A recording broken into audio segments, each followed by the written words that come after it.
আজকে আমি chowmein recipe দেখাবো। এখানে আমি চাউমিন সিদ্ধ করতে দিয়ে দিলাম। আর তোমার এখানে আছে পেঁয়াজ, কাঁচামরিচ আর টমেটো, এগুলো আমি কেটে নিয়েছি। তো এতক্ষণে চাউমিনটা সিদ্ধ হতে থাকে।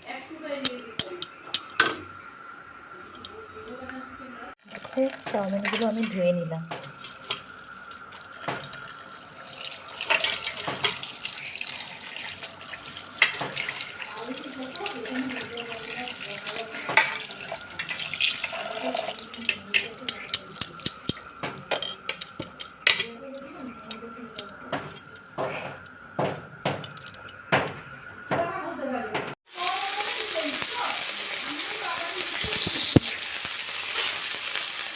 দেখো আমি তেলের এখানে দিয়ে দিলাম।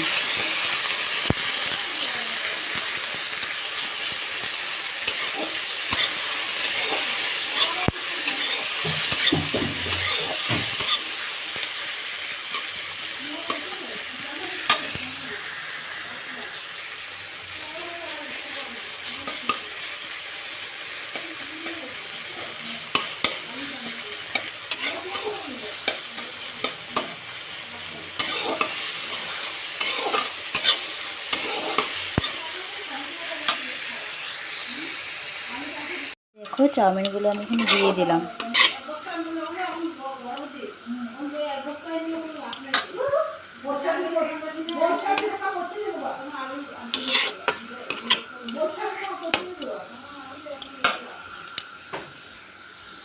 আমি এখানে হলুদের গুঁড়ো, মরিচের গুঁড়ো আর লবণ, একটু চিনি দিয়ে দিলাম।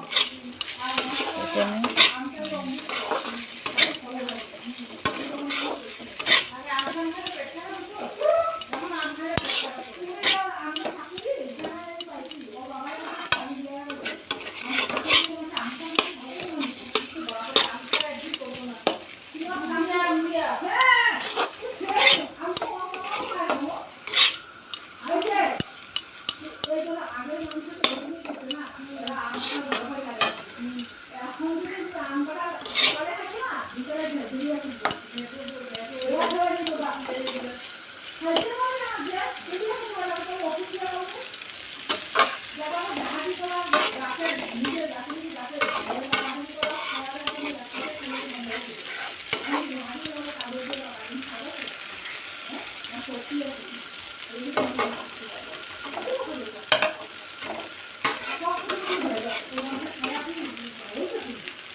দেখো আমার জন্য নিয়ে নিলাম চাউমিন।